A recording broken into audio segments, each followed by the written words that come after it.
नमस्कार, मैं हूं आपका दोस्त आलोक कुमार। अभिवादन स्वीकार कीजिए मेरा। क्या बिहार के मुख्यमंत्री नीतीश कुमार अपने राजनीतिक गुरु जॉर्ज फर्नांडिस की अवस्था को प्राप्त करते जा रहे हैं? जॉर्ज फर्नांडिस के बारे में आपको याद होगा, जॉर्ज फर्नांडिस को राजनीति के आखिरी दिनों में यादाश्त खोने की शिकार हो गए थे। यादाश्त उनकी जाती रही थी। आखिरी दौर में ऐसा हुआ था, राजनीति से निकाल के उनकी पत्नी लैला कबीर ले गई थी, अपने पास रखी थी। जब तक वो एक बीमारी होती है यादाश्त खोने की, जब तक वो बीमारी में गुजरते रहे, वो परिवार में कैद के तरीके से है। राजनीति के लोगों का आना जाना उनके पास से बिल्कुल मना कर दिया गया। आखिरी दिनों की बात है जॉर्ज फर्नांडिस के।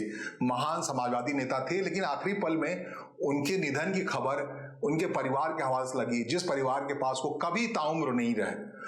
ताउम्र जिन लोगों के बीच रहे, यादाश्त खोने के बाद उनको परिवार ने अपने पास समेट लिया। नीतीश कुमार के लिए इसलिए ये बात कह रहा हूं कि अभी हाल की बात जब कह रहा हूं तो सोमवार को बापू सभागार जो पटना है, वहां सरकारी डॉक्टरों के नियुक्ति पत्र का मामला था। 1000 सरकारी डॉक्टरों को बुलाया गया था, उनको नियुक्ति पत्र नीतीश कुमार के हाथों में दी जानी थी। ये मामला इतना बड़ा था कि इसे बिहार के लोक संचार विभाग ने चाहा कि इसे लाइव टेलीकास्ट करें। लाइव टेलीकास्ट के दौरान नीतीश कुमार के सामने जब एक महिला डॉक्टर आई, यूनानी डॉक्टर, नियुक्ति पत्र लेते हुए, तो नकाब पहनी हुई थी। नकाब पहनी हुई थी। नीतीश कुमार को लगा कि भाई इतना पढ़ा लिखा डॉक्टर नकाब पहन करके कैसे मरीजों का इलाज करेगा। तो उन्होंने कुछ इशारे में बात की, उसके बाद उन्होंने नकाब पे हाथ डाला और हटाने की कोशिश की। नीतीश कुमार एक प्रतीक के तौर पे इसका काम हो सकता है कर रहे हों, लेकिन उनकी अवस्था से इस पूरे मामले को जोड़ दिया गया और इसे लेकर पूरा हंगामा बरपा है। लोग कह रहे हैं धार्मिक आजादी के नाम पे, धार्मिक पहचान के नाम पर नीतीश कुमार को नकाब पे हाथ नहीं रखना चाहिए था, महिला के हिजाब पे हाथ नहीं रखना चाहिए था। इस बात को लेकर बवाल इसलिए खड़ा हो गया है कि विपक्ष को एक अच्छा मसला मिल गया है। जो विपक्ष लगातार चुनाव से पहले से उनके स्वास्थ्य पर सवाल खड़ा कर रहा है, कह रहा है उन्हें राजनीति संन्यास लेना चाहिए, उन्हें किनारे हट जाना चाहिए, उस विपक्ष को एक मसला मिल गया है। नीतीश कुमार ने अपने स्वास्थ्य कारणों से ऐसा किया। मैं शब्दों पे बखान नहीं कर सकती, वो बुजुर्ग हैं, लेकिन ये बर्दाश्त के काबिल नहीं है।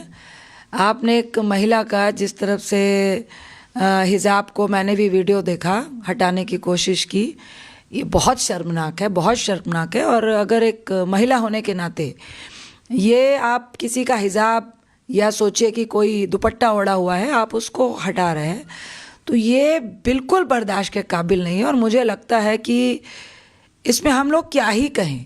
उनको खुद पे अगर ग्लानि हो तो उनको खुद रिज़ाइन देना चाहिए। ये महिलाओं का बहुत बड़ा अपमान हुआ है। ये अत्यंत ही चिंतनीय और निंदनीय है। आदरणीय मुख्यमंत्री नीतीश कुमार जी की मानसिक स्थिति क्या है, इससे पता चलता है। जिस तरह से उन्होंने एक मुस्लिम महिला के हिजाब को हटाने का प्रयास किया, सार्वजनिक मंचों से एक और महिला सम्मान की बात करते हैं, दूसरी ओर महिला का अपमान करते हैं। और बीजेपी आरएसएस का कितना दबाव है। अब तो आदरणीय नीतीश कुमार जी पूरी तरह संगी हो गए हैं। ये सब क्या हो रहा है? इसके पहले भी नीतीश जी की सार्वजनिक मंचों से कई ऐसे वीडियो हैं जिससे पता चल रहा है कि वो पूरी तरह से गड़बड़ा गए हैं, क्योंकि उनकी यादाश्त जाती रही है। मतलब लगभग नीतीश कुमार जॉर्ज फर्नांडिस के आसपास पहुंच गए हैं, जो राजनीति आखिरी दिनों जॉर्ज फर्नांडिस के साथ हुआ था। लेकिन ये बात सच है, गलत इस बात पे अलग है। अगर ये थोड़ी देर के लिए गौर कीजिए, अगर ये महिला मुस्लिम नहीं होती, हिजाब का मामला नहीं होता, तो क्या कांग्रेस पार्टी की रंजीता रंजन इसी ढंग से कहती कि नीतीश कुमार को तत्काल इस्तीफा दे देना चाहिए? क्या आरजेडी के प्रवक्ता इसी अंदाज में मुखरता के साथ बोलते? या एआईएम के जो असदुद्दीन ओवैसी की पार्टी है, जो कह रही है कि नीतीश कुमार को सार्वजनिक तौर पे माफी मांगनी चाहिए इस काम के लिए? तो अगर ये क्या महिला का मामला तो ठीक है, लेकिन अगर मुस्लिम महिला का मामला नहीं होता, इतना ही हंगामा होता? क्योंकि थोड़ा गौर कीजिए, उदाहरण देता हूं मैं। विधानसभा चुनाव के दौरान औरई की प्रत्याशी थी रमा निषाद, उनको नीतीश कुमार ने भरे मंच पर माला पहना दिया। वहां मौजूद राष्ट्रीय कार्यकारी अध्यक्ष उनकी पार्टी के संजय कुमार झा थे, उन्होंने नीतीश कुमार रोकने की कोशिश की। नीतीश कुमार ने कहा कि गजबे आदमी है, देखिए वो दृश्य भी, और तब ये पूरा मामला, उन्होंने माला भी पहनाया और रमा निषाद चुनाव भी जीती, औरैया से जीत के चली आई और मंत्री भी बनी। रमा निषाद कैप्टन जयनारायण निषाद की पुत्रवधू थी। अजय निषाद जो सांसद हैं, उनकी पत्नी थी। और एक एलीट फैमिली से आती थी। उस एलीट फैमिली की महिलाओं को नीतीश कुमार ने इस अंदाज में माला पहनाया कि भाई ये सड़कों पर जो मामला होता है महिलाओं को लेकर के, कोई महिला पर किसी को माला पहना दीजिए तो उसकी पत्नी हो जाती है क्या? इस सिंबलिज्म को तोड़ने के लिए, इस प्रतीक को तोड़ने के लिए नीतीश कुमार ने ऐसा किया। कहते हैं राजनीति में प्रतीकों का बड़ा महत्व होता है, सिंबलिज्म बड़ा मसला होता है, लेकिन सिंबल कौन दे रहा है, प्रतीक कौन दे रहा है, इशारा कौन कर रहा है, इसका भी महत्व होता है। उसकी हैसियत को लेकर देखा जाता है वो किस ओहदे पर है। अगर मुख्यमंत्री के ओहदे पर बैठा व्यक्ति अगर किसी महिला को गले में हाथ डालता है और कहता है, एक संदेश देने की कोशिश करती है कि भैया ये परिपाटी तोड़ो, इतनी समझ को छोड़ो, एक लैंगिक समानता की बात हो रही है, उसमें ही कोई बड़ा मसला नहीं है। अगर वो अपने, अब जाहिर तौर पे जो उम्र है, जो डॉक्टर नुसरत है, उनको कोई विरोध नहीं इस बात से, हो गया, उस घटना हो गई, क्योंकि उनके दादा के उम्र के हैं नीतीश कुमार, और उसके जरिए अगर नीतीश कुमार ये संदेश देने की कोशिश कर रहे हैं कि भैया हिजाब पहनकर मरीज कैसे देखोगी, ये नियुक्ति पत्र सरकारी नौकरी तो ले रही हो, कैसे कर पाओगी? और उस नीतीश कुमार जिसकी कह रहे हैं प्रतीक कौन दे रहा है, किस हैसियत के व्यक्ति है? नीतीश कुमार के बारे में महिलाओं प्रयोग के बारे में ऐसा मसला है कि उन्हें 2006 में जब शराबबंदी लागू की थी और 2006 में मोटे तौर पर उन्होंने पंचायती राज व्यवस्था में 50% महिलाओं के लिए आरक्षण दे दिया था बिहार में। अब सारे इलाके में महिलाएं ही सरपंच हैं, वहां के नगर अध्यक्ष हैं, तमाम चीजें। राजनीति के तौर पे 2006 में बिहार ने इसको प्रयोग किया, जहां 33% आरक्षण देने की बात हो रही थी, नीतीश कुमार ने एक झटके में 50% महिलाओं के लिए आरक्षण दे दिया और धीरे धीरे बढ़ते हुए जीविका दे दी, तमाम काम किए उन्होंने राजनीति में प्रयोग के तौर पर। जैसा कहा, शराबबंदी में उन्होंने इसलिए किया कि उनका इशारा था कि शराब की वजह से घरेलू हिंसा के शिकार हो रही महिलाएं बहुत ज्यादा, और महिलाओं के दबाव में उन्होंने शराबबंदी को जारी रखा अब तक, तमाम नुकसान होने के बावजूद। अभी बिहार में पुलिस की नौकरी हुई है शुरू, उन्होंने पिछले दिनों शुरू किया, 35% आरक्षण दे दिया लड़कियों के लिए। कहते हैं आज की तारीख में अगर हिजाब पहन करके पुलिस अधिकारी बन जाती हैं तो क्या थानेदार हिजाब पहन के बैठा रहेगा कमरे में? भाई सरकारी नौकरी या आर्थिक आजादी देने का मतलब होता है कि आपको लैंगिक समानता के नाम पर बराबर लाके खड़ा किया जाए। वो आप घूंघट में न रहें, घूंघट में कोई दरोगा बैठा रहेगा, घूंघट में कोई डॉक्टर बैठी रहेगी, तो कहां से ये मसला है? ये कहां से धार्मिक अस्मिता या निजी पहचान का मामला है, व्यक्तिगत पहचान का मामला है? उससे तोड़ना पड़ेगा। अगर बराबर की तादाद आप सार्वजनिक जीवन आना चाहते हो तो नीतीश कुमार संभव है ये संदेश देना चाहते होंगे, माला जैसे पहनाया उन्होंने रमा निषाद को, या फिर सदन के अंदर जब उन्होंने कहा कि महिलाओं को शिक्षण प्रशिक्षण के बाद पढ़ाई में जब आई हैं तब ये जो जन्म दर जो है बहुत ज्यादा बढ़ गया था, वो कम हुआ है, महिलाएं इंकार करने लगी है। जब ये वचन उन्होंने बात खुले तौर पे सदन के अंदर बताई, बिहार विधानसभा के अंदर बताया, तो इस पर भी बड़ा बवाल मच गया कि भाई ऐसा क्यों बोल रहे हैं नीतीश कुमार, बार बार महिलाओं के बारे में ऐसा क्यों बोल रहे हैं? 2007 में उनकी पत्नी मंजू देवी का निधन हुआ और तब से वो दुनिया में नहीं है, और कहते हैं कि नीतीश कुमार अकेले हैं और महिलाओं के बारे में जो कुछ उनकी कोशिश है, उन्होंने हो सकता है अपने जीवन में देखा मंजू कुमार की हैसियत, मंजू कुमार देवी के साथ क्या कुछ हुआ। कहते हैं कि एक बार वो जब विधायक बनने के बाद अपने पास अपनी पत्नी को ले आए रहने के लिए पुनाई चक के एमएलए क्वार्टर में, तब लालू प्रसाद ने किसी मजाक कहा कि देखो ये अपनी पत्नी को ले आया। उन्होंने उसके बाद ये तय कर लिया कि कभी भी ताउम्र अपनी पत्नी को अपने साथ सरकारी निवास में नहीं रखा। आप समझ सकते हैं, यही वजह है कि समाज में जो एक अवधारणा है महिलाओं को लेकर के, उसके बारे में नीतीश कुमार बार बार उसको तोड़ने की कोशिश कर रहे हो। अपनी पत्नी मंजू देवी को श्रद्धांजलि के अंदाज में उनके साथ वो न्याय नहीं कर पाए। कहते हैं मंजू देवी को लंबे समय तक अपने पुत्र निशांत कुमार को लेकर के अपने मायके में रहना पड़ा। तो ये सारे दर्द उन्होंने निजी जीवन में झेले हैं, तो उन्हें लगता है कि महिलाओं को खुल के आना चाहिए, समाज के सामने आना चाहिए, बराबरी के हक के साथ आना चाहिए कि भाई उनकी आर्थिक आज़ादी मिलनी चाहिए। इन तमाम प्रयोग नीतीश कुमार नहीं किए अपने जीवन में, बिहार के लोगों के जीवन में। 7वीं पास लड़कियों को उन्होंने साइकिल दिया है, साइकिल चढ़ना सिखाया है। क्या उसका इसलिए विरोध हो जाए कि लड़कियां साइकिल नहीं चढ़ेंगी?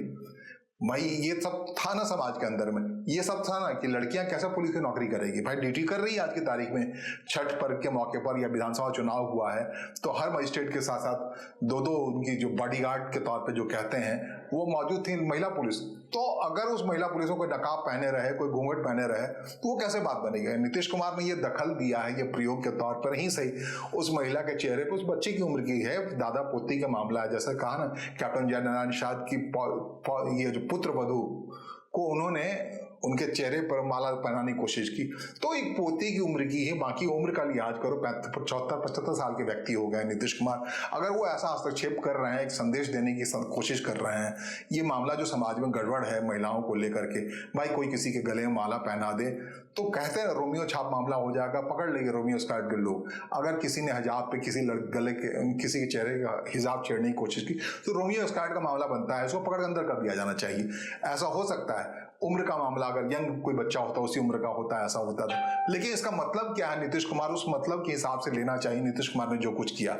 और इतना ही क्यों, जब नीतीश कुमार ये प्रयोग कर रहे हैं तो आप प्रधानमंत्री को भी देखिए, जॉर्डन जाकर के उन्होंने पैगंबर मोहम्मद के जो परिजन हैं, उनके वंश के लोग हैं, उनके साथ हाथ मिला रहे, मिल रहे हैं। और ये फोटो सार्वजनिक तौर पे आ रहा है, जो पैगंबर मोहम्मद इस्लाम के संस्थापक थे मोटे तौर पे, उनके परिवार के लोग कैसे मुक्त भाव में रह रहे हैं, और उसको मानने वाले लोग हिजाब पहन के रहें, घूमते रहें, महिलाओं को पीछे रखे रहें, 3-3 शादियां करें, ट्रिपल तलाक का मसला करें और इन सारी चीजों कर रहे हैं। ये शोभनीय है क्या? दुनिया देश कहाँ बढ़ा जा रहा है? और उस माहौल में जहां अभी हाल के दिनों में पूरे दिल्ली को दहलाने के लिए वो डॉक्टर जो आतंकवाद में फंस गए थे, खास धर्म के लोग, और बार बार निकल के आ रहा है, बहुत बड़ी तादाद में डॉक्टर शाहीन का नाम निकल के आया, उनको गिरफ्तार करके रखा गया है। पता लगा कि महिला स्क्वाड की थी, और जिस ढंग से वो काम हो रहा है, कैसे विश्वास हो डॉक्टरों पे। और उसी समय जब डॉक्टरों के लिए आप, यानी डॉक्टर के लिए आप जब सरकारी नियुक्ति पत्र वितरित कर रहे हैं, उस समय एक महिला हिजाब पहने हुए आपके सामने आ जाए तो आप कहेंगे ना सामूहिक तरीके से ये सब बंद करो, ये अच्छी बात नहीं है। इस ढंग से आप अगर डॉक्ट्रीन हो जा रहे हो डॉक्टर हो करके, तो सतर्क तो होना पड़ेगा व्यवस्था कहीं ना कहीं। और अगर नीतीश कुमार ने ऐसा किया तो क्या गलत किया, इस बात को समझना बहुत जरूरी है। लेकिन नीतीश कुमार बार बार महिलाओं को लेकर जो कुछ भी कर रहे हैं, कह रहे हैं जिस हिसाब से, उसे उस स्पिरिट में लीजिए जिस स्पिरिट में वो चाह रहे हैं, आखिरी पल में कोई नेता चाहता है। ये अलग बात है जिस हिसाब से रंजीता रंजन या आरजेडी के प्रवक्ता कह रहे हैं कि नीतीश कुमार तत्काल कुर्सी छोड़ देनी चाहिए, एआईएमआई के लोग कह रहे हैं उन्हें सार्वजनिक तौर पर माफी मांगनी चाहिए, अब असदुद्दीन ओवैसी की पार्टी के लोग कह रहे हैं नीतीश कुमार को सार्वजनिक तौर पर माफी मांगना चाहिए। तो लोगों को ये भी समझना चाहिए नीतीश कुमार की उम्र क्या है, और खुद नीतीश कुमार को भी समझना चाहिए। अब जब पूरी तौर पर राजनीति में युवा को लाने की बात हो रही है, बात कैसे हो रही है, उनके मित्र रहे होंगे डॉक्टर नवीन किशोर प्रसाद सिन्हा, उनके पुत्र को जो विधायक थे बांकीपुर के पटना पश्चिम के उन दिनों, उनका निधन हो गया। नीतीश कुमार के मंत्रिमंडल में 2005 के मंत्रिमंडल शामिल नहीं हुए, 2006 में दुनिया से चले गए। अब उनके पुत्र को 20 साल के बाद नितिन नवीन को भारतीय जनता पार्टी ने राष्ट्रीय कार्यकारी अध्यक्ष बना दिया है, जो 45 साल के हैं। निशांत कुमार जो नीतीश कुमार के पुत्र हैं 49 साल के हैं, 4 साल बड़े हैं उनसे। उनको बार बार जब राजनीति में लाने के लिए बात हो रही है, नीतीश कुमार इसमें फैसला क्यों नहीं कर रहे हैं? करना चाहिए। ये प्रतीक के तौर पर भारतीय जनता पार्टी ने एक राह दिखा दी कि भाई नई पीढ़ी को राजनीति में आने दो। अरे नीतीश कुमार ही थे जब स्वस्थ थे या युवा जो भी थे, तो उन्होंने तेजस्वी यादव को लाया था राजनीति में, कहा था पीठ पे तुम्हें ही भविष्य देखना है। तो उनको इनसे दिक्कत क्या है? कहते हैं उस समय नीतीश कुमार तेजस्वी यादव को इसलिए बढ़ावा दे रहे थे कि तब निशांत कुमार का मन नहीं बना था, वो सार्वजनिक तौर पर बिल्कुल आने से झेपते थे, इंजीनियर है, वो नहीं चाहते थे राजनीति में आए। लेकिन अब जो वो सार्वजनिक तौर पर दिखने लगे हैं, उठने लगे हैं, बैठने लगे हैं, वो लगता है कि पूरी तरह से तैयार हैं, तो उनको ले आइए राजनीति में। क्यों नहीं ला रहे हैं आप? बार बार लोग इंतजार कर रहे हैं। आपके उम्र को लेकर जो हवाला दिया जा रहा है, बार बार आपके बोलने के तरीकों को लेकर सवाल उठाया जा रहा है, आपके व्यवहार को लेकर सवाल उठाया जा रहा है, तो उस दौर में निशांत कुमार को आना चाहिए जरूर। और इस बात की अगर पुरजोर कोई पैरवी करता हुआ दिख रहा है तो उन्हीं के दोस्त या उनके शिष्य कह लीजिए उपेंद्र कुशवाहा हैं, जिन्होंने बिना किसी सदन का मेंबर हुए अपने पुत्र दीपक प्रकाश को राजनीति में ले आए। तो राजनीति परिवर्तन का दौर, समय परिवर्तन का है, और जो कुछ सच है वो परिवर्तन ही सच है। नीतीश कुमार पर यह बढ़ता हुआ दबाव देखना है कि इस दबाव के तहत वो निशांत कुमार को जल्दी से जल्दी राजनीति में लाने का फैसला करते हैं या नहीं, क्योंकि अगली पीढ़ी बार बार साफ है, जनता दल यूनाइटेड नीतीश कुमार के बाद नहीं रहेगा। कोई ऐसा नहीं दिखता, ललन सिंह हो या संजय कुमार झा, वो नहीं चला सकते। निशांत कुमार के बारे में ही कहा जा रहा है कि वो राजनीति में आएंगे तो वही उत्तराधिकारी संभाल सकते हैं इस पार्टी का। वैसे भी तमाम क्षेत्रीय पार्टियों का अस्तित्व इसी बात से बचा पड़ा है, उनका पुत्र ही उनकी उत्तराधिकार को संभालता है। पूरे चेहरा उठा के देख लीजिए, अब जम्मू कश्मीर स्टाइल का ही फारूक अब्दुल्ला के उमर अब्दुल्ला, फारूक अब्दुल्ला के पिता भी राजनीति में थे, उनको फारूक अब्दुल्ला को दिया। वहां से चले आइए उत्तर प्रदेश की कहानी क्या, मुलायम सिंह यादव के परिवार के ही साथ पूरी यादव राजनीति वहां बंधी पड़ी है। बिहार में ये प्रयोग अपनी पत्नी के जरिए, राबड़ी देवी के जरिए लालू प्रसाद यादव ने किया ही था, और बेटे के साथ है, परिवार के लोग लड़े पड़े हैं। बिहार में केवल नीतीश कुमार ही क्यों बचे पड़े रहे। इतना ही नहीं, उड़ीसा जो बड़ा इंपॉर्टेंट है, समाजवादियों का गढ़ माना जाता है, वहां पे बीजू पटनायक के पुत्र नवीन पटनायक राजनीति में आए ना, और उन्होंने संभाला ना बेहतरीन तरीके से। बीजू पटनायक जैसी हैसियत अगर नीतीश कुमार की है तो उनको चाहिए, उनके जीते जी जो बीजू पटनायक नहीं कर पाए, उन नवीन पटनायक बीजू पटनायक के निधन के बाद राजनीति में आए, और नीतीश कुमार को चाहिए अपने नजरों के सामने देखें निशांत कुमार को राजनीति में आता हुआ। तमाम क्षेत्रीय दल का यही होता है। और पश्चिम बंगाल में चले जाइए, ममता बनर्जी ने साफ देख दिया है, अभिषेक बनर्जी उनके उत्तराधिकार के समान। दक्षिण चले जाइए, दक्षिण में अगर M.K. स्टालिन भी मुख्यमंत्री हैं तो करुणानिधि के पुत्र हैं वो, और वो अपने बेटे उदय को देना चाहते हैं अपनी विरासत। और ये सिलसिला है, क्षेत्रीय पार्टी का यही अस्तित्व है, जो सब बेसिकली वो नेहरू खानदान जैसा चलते हैं। जवाहरलाल नेहरू की पुत्री इंदिरा गांधी पुत्र राजीव गांधी, संजय गांधी, और उसके बाद संजय गांधी के वरुण गांधी, और मेनका गांधी उनकी पुत्रवधू हुई, और बाकी आप ले लीजिए, प्रियंका राहुल के बारे में कहना ही क्या। तो ये खानदान परंपरा राजनीति में चली आ रही है। ऐसा नहीं है बीजेपी श्रुति है, उन्होंने राष्ट्रीय कार्यकारी अध्यक्ष ही बना के बता दिया कि ये बात कोई अलग नहीं है, भाई राजनीति में आ सकता है ये भारतीय जनता पार्टी और कांग्रेस पार्टी। तब ये जनता दल यूनाइटेड जिद क्या है नीतीश कुमार को कि निशांत कुमार को इंतजार करा रहे हैं। फिलहाल मुझे सुनने और समझने के लिए आपका आभार, नमस्कार, धन्यवाद।